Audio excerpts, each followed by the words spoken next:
السلام عليكم ورحمة الله وبركاته. كسود هذا لما أنا صحابتك وحيران بيجيغا وأنا واحد إنجنير يحيى محمود ديري. waxaan rabaa in halkan kasii wado coursadii hore noogu socotay oo lagu magacaabo finite element meter. hadduu haleedna maanta waxaan qaadanaynaa casharkeenii 17aad ee chapterkeenii afraad.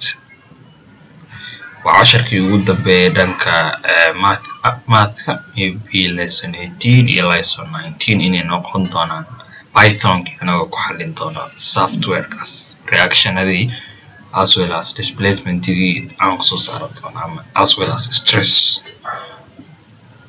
Okay, iyo force. Okay, hadda waxaan rabnaa inaan casharka guda galno. So marka hadda casharka kicinayna. Okay, inoo kacaya again way lesson 817 as well as manualkeygii waa kan meesha kaga muuqato waa problemkii saddexaad lesson 17. This is my manual. ilaa kuma samtarnaade wuu iska page yar yahay waana very easy. which one aan sharxaa PDF ka ama kan basically I real like inaan sharxo PDF ki. Okay, manualka ku hormarina because ilaa kuma samtarnaade tan waa lagu wareeraa inta sharxaayo inaan qofkii pointing ma arkayso ma bismillaah.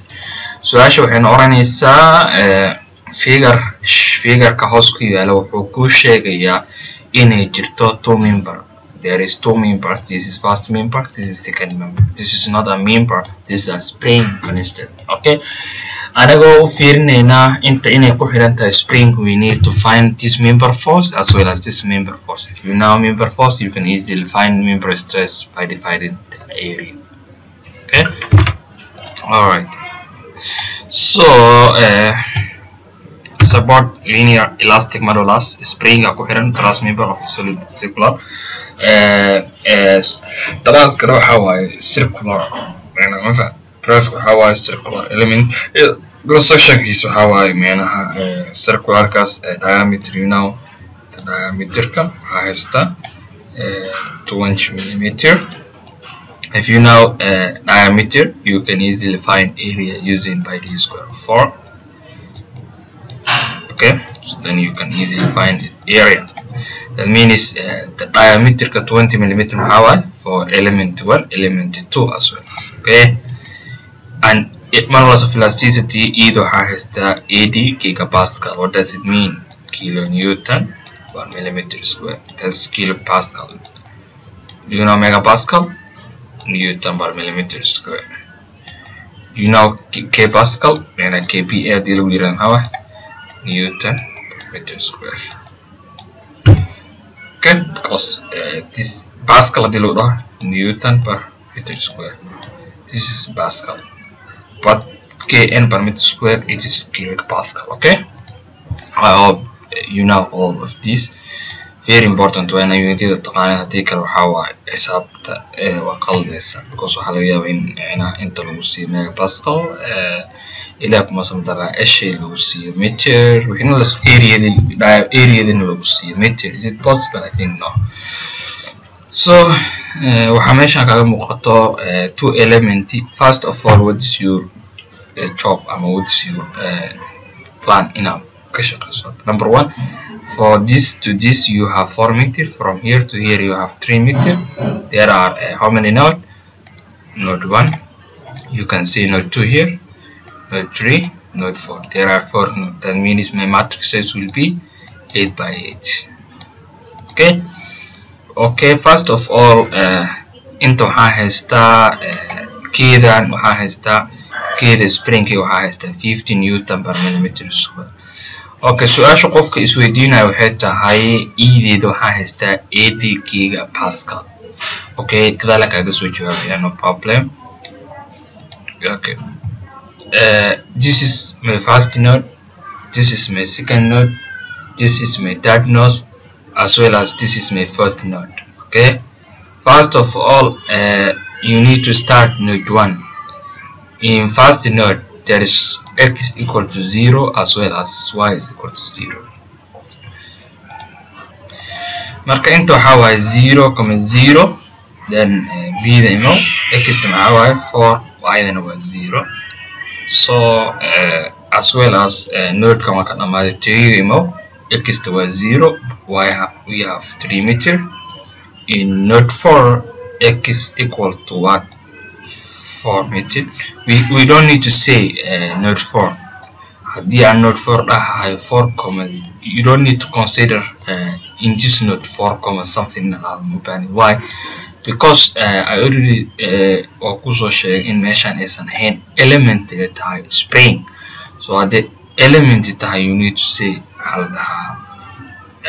hal haddii salaan inta lagu siiyo spring element lagu siiyo you need to say x to the 4 but you will have as well as here 3 meter then what do you need to say -3 because it's down direction okay like amount of spring so you don't need to consider here in a coordinate noqoto okay that means 2 element here query so you need this element this okay alright so hadda marka waxa galeena xisaabta ayaan guda galeena matrix size 8 by 8 aan query very easy question there are 2 elements for considering truss absolutely node 8 matrix size 8 by 8 okay this is the formula for area then if we use area we got 3.4 millimeter square how because you have diameter to it if you square it then millimeter square okay elementiga waxaan sameeynaa a maadaama ka bilaabo I will say a node 1 I will say a node 2 I will say b node 3 I will say c okay then if saas u bixiyo then maxaa sameynaysa then for considering this element what we need to say element a b for this one element b c a b b c node I in element a b c node kiisa maxaa waaye startigiisa node I waa 1 node j na waa 2 as well as elementiga node I diisa maxaa waaye 2 j diisana 3 1 2 2 3 x I diisa waa 0 y I diisa waa 0 x j diisa waa 4 y j diisuna waa 4 y j diisana waa 0 0 0 4 0 as well as this element x I diisa waa 4 y I diisa waa 0 x j diisa waa 0 y j diisana waa 3 4 0 0 3 then intaas markaa soo xisaabiyo waxaan rabnaa inaan soo saarno esha you can easily say that in macnaha elementiga b in issues ay tahay ala dhahaa 4 meter because automatic waa haysta 4 meter man so you can easily say 4 meter or you may use formula xj minus xi that means 16 plus yj 0 minus yi no need 16 root ka saar for l na maxaa lagu hela xj 4 minus xi 0 4 u qeybi 1 because xj means xi by l m tan maxaa lagu helaa yj oo 0 minus yi 0 that means waa 0 keeda ima waata keeda maxaa lagu helaa ea by l okay this is my point aan gadaal uga dhiganayo okay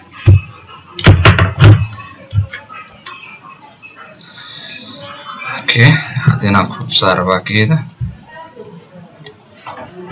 okay you know keeda waxa lagu helaa ae by l eeda waxa haystaa millimeter square e da waxa haystaa gigapascal which is kilonewton per meter square per millimeter square loo qeybshay l you have l meter as I think dan qaldaneen absolutely then this one and this one will be out then the value of k will be kilonewton per meter okay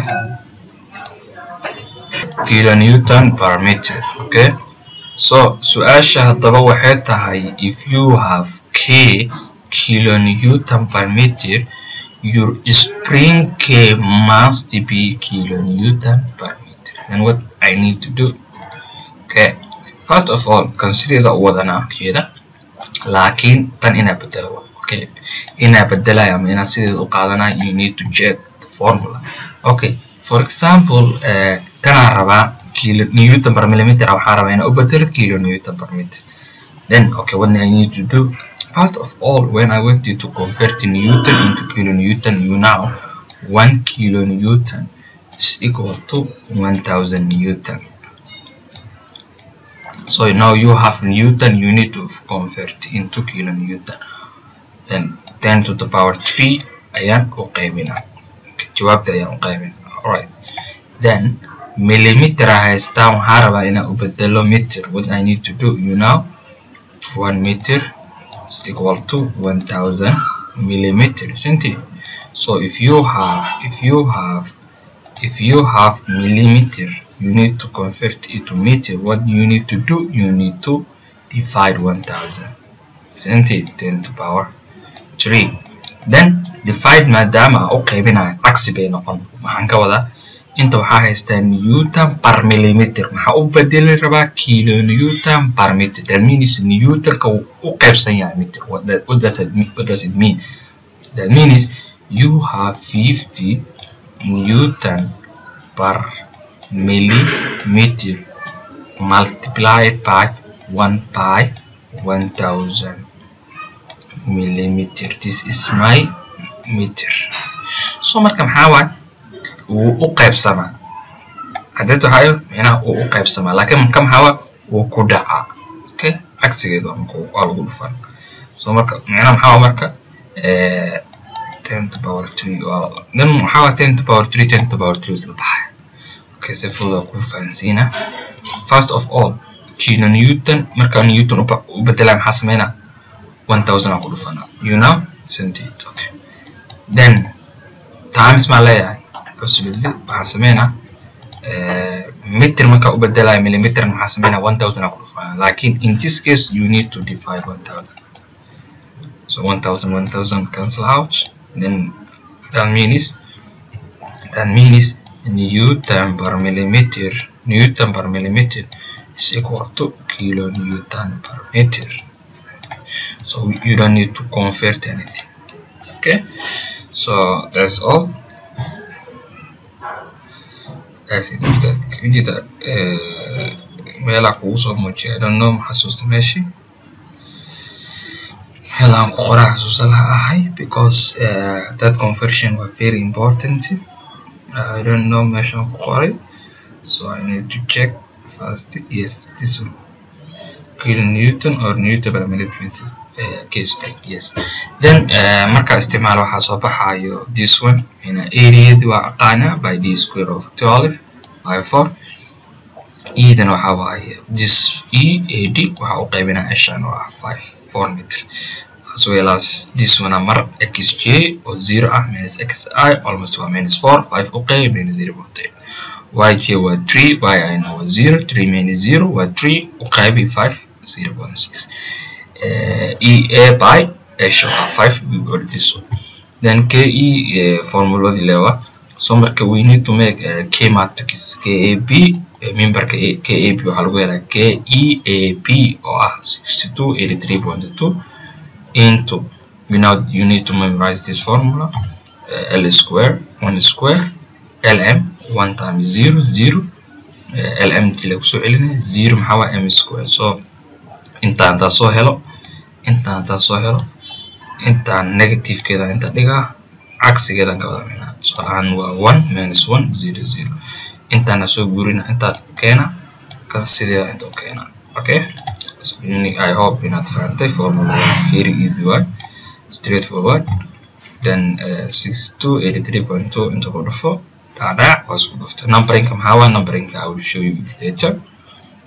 KPC same to same KEBC qiimihi 0.6 taka keene waa L ina 0.6 taka keene, it's not 0.6 0.64 taka keene L square minus 0.8 square waa 0.64 LM minus 0.8 times 0.6 we got minus 0.48 LM now minus 0.48 M square 0.36 taka keene 0.6 square. So if you know this, then axiga integral 0.64 minus 0.64 minus 0.48 plus 0.48 as well as plus 0.48 0.36 minus 0.36 sideeda intaan oo wadata afartaan sideeda inta okay kan sideeda inta.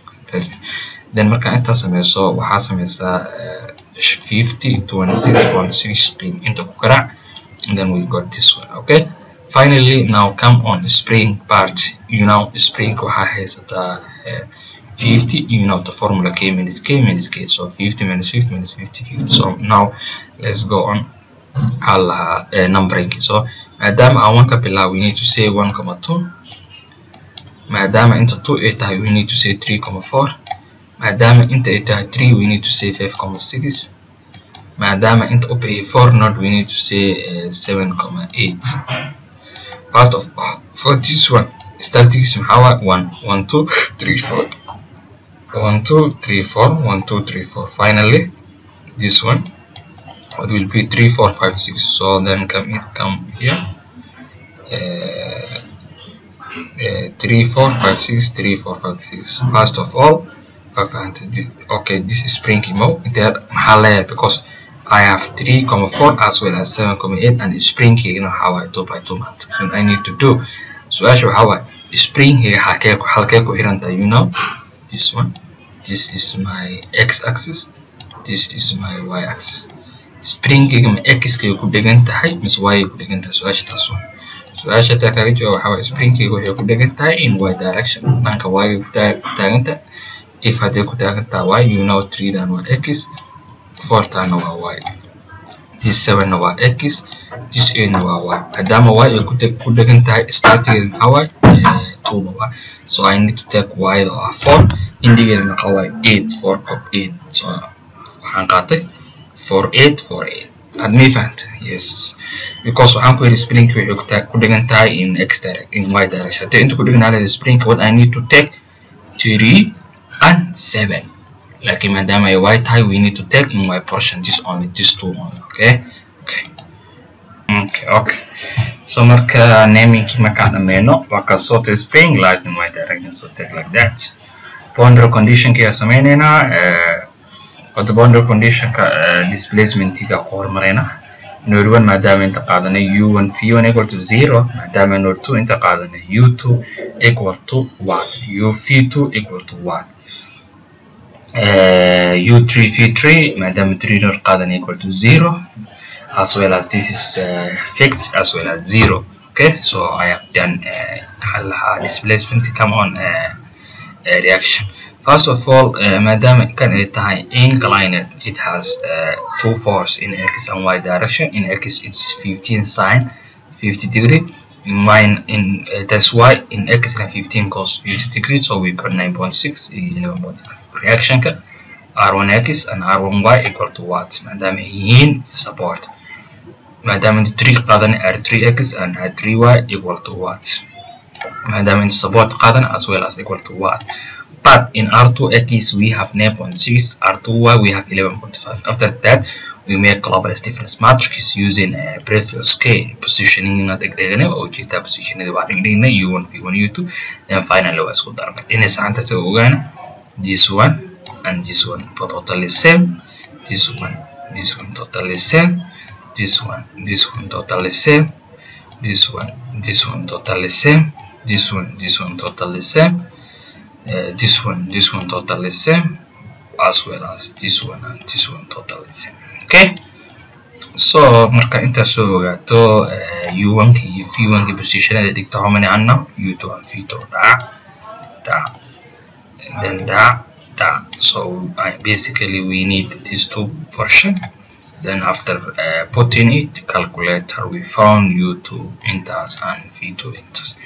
Waxay se ogaana you know force inuu ku cabiran yahay kilonewton, you know keedaada inay ahayd kilonewton per millimeter, you know sorry kilonewton per meter not millimeter.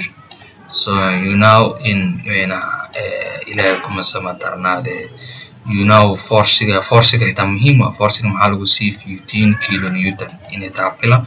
Haddii force-ga 15 newton lagu sii you need to convert that kilonewton into kilonewton. So if you have kilonewton, then what will be the displacement? Your displacement will be meter, then meter will be cancel out, then we got kilonewton. Whatever qaybsan keedaada will be your displacement. So our displacement is meter. So we have these two. Then let's go member forces only BC, you can find others. So member force BC soo saarnay force BC waxaa lagu helaa by EA by L minus L minus M LM U2 V2 U3 V3. Then why U2 V3?